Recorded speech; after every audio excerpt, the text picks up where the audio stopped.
और चलिए अब आगे बढ़ते एक बड़ी खबर आ रही है, उसका रुख करेंगे मेरठ से। इस वक्त की बड़ी खबर, सौरभ हत्याकांड में बड़ा अपडेट सामने आया है। दरअसल मुस्कान साहिल के खिलाफ चार्जशीट दाखिल हुई है।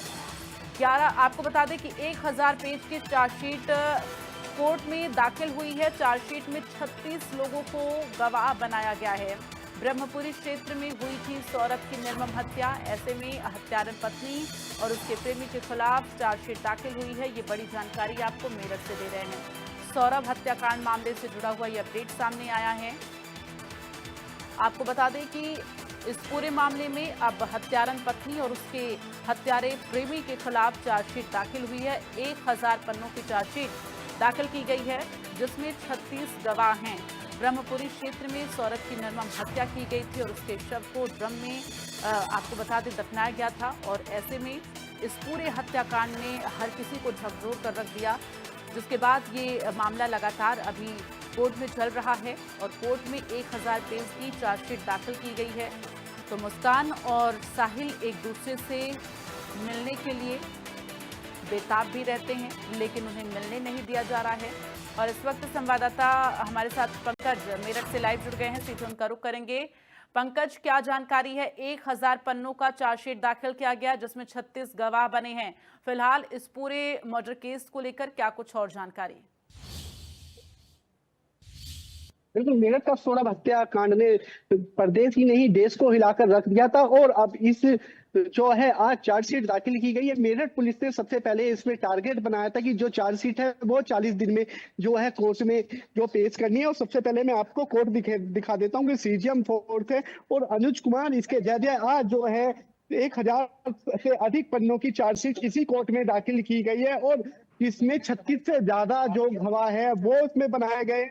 इसमें चाहे जो जिस मकान में मुस्कान रहती थी मुस्कान हो, चाहे चाहे जहां से ड्रम खरीदा गया था वो, जहां से जिस चाकू से सौरभ की हत्या की गई हो वो, चाहे अजब सिंह हो, जिस अजब सिंह वो है जिसके साथ ये हत्या करने के बाद यानी कि साहिल और जो है मुस्कान घूमने गए थे उनके भी बयान लिए गए हैं। जो ड्रम खरीदने वाले यानी कि जहां से ड्रम खरीदा गया था उन दुकानदार के भी बयान लिए गए। जिन होटलों में जा जाकर रुके थे वो भी सब लोगों के बयान लिए गए। क्योंकि सबसे बड़ा इस मामले के अंदर जो चार्जशीट में जिक्र किया गया है कि जो ये हत्या हुई है कोई तांत्रिक क्रिया इसमें नहीं की गई है, केवल प्रेम प्रसंग, एक दूसरे को दोनों प्यार करते थे उसी के दौरान यानी कि एक दूसरे को पाने के चक्कर में जो है सौरभ की हत्या हुई है। वहीं इस चीज में चार्जशीट में एक चीज का और जिक्र किया गया है कि जो इस हत्या में कोई भी चश्मित गवाह नहीं है, क्योंकि जिस तरह से 36 लोगों के बयान इसमें लिए गए हैं वही काफी है इन दोनों को सजा दिलाने में। चौधरी चरण सिंह में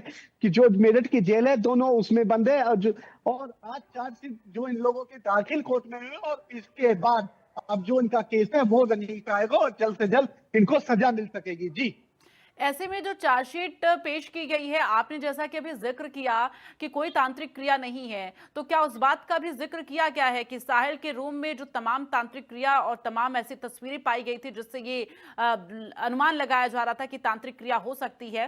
तो फिलहाल उनको लेकर अभी कोई बात, कोई जानकारी साझा की गई है कि आखिर साहिल के रूम में वो तमाम तस्वीरें, वो तमाम पोस्टर कैसे थे? बिल्कुल, क्योंकि जो चार्जशीट में एक चीज का जिक्र किया गया है, जो साहिल के बाल थे उनसे मुस्कान काफी प्रभावित थी। वो कभी उसको शंकर कहती थी, कभी शिव कहती थी। ये जिक्र चार्जशीट में जरूर किया गया। लेकिन तांत्रिक क्रिया या जिस तरह से सौरभ की हथेली काटी गई थी, उसकी गर्दन काटकर जो साहिल है वो अपने कमरे पे लेके गया था, तमाम उन चीज का जिक्र कहीं भी चार्जशीट में नहीं किया गया। और चार्जशीट में एक चीज का जिक्र किया गया है कि काफी लंबे समय से जो साहिल है मुस्कान है दोनों के बीच जो अफेयर था और अफेयर में एक दूसरे को पाने के लिए दोनों के द्वारा ये पूरी जो प्लानिंग की गई थी। और इसमें सबसे बड़ी जो इसमें जो चीज है, क्योंकि पुलिस ने शुरू में ही जब ये हत्याकांड हुआ था तो पुलिस ने टारगेट इसमें बनाया था कि 40 दिन के अंदर इसमें चार्जशीट जो दाखिल करनी है। क्योंकि चार्जशीट के अंदर एक सबसे बड़ी चौंकाने वाली चीज ये है, जिस ड्रम में सौरभ को रखा गया था हत्या करने के बाद डाला गया था, जिसमें सीमेंट, जो उन मजदूरों ने आकर जिस ड्रम को काटा था उनके भी गवाही के तौर पर बयान लिए गए हैं। जो ओमपाल सिंह है, मुस्कान जिनके मकान में रहती थी, मुस्कान ओमपाल सिंह के ही साथ यानी कि जो उषा मेडिकल स्टोर था उससे दवाई लेने भी अपने मकान मालिक के साथ पहुंची थी।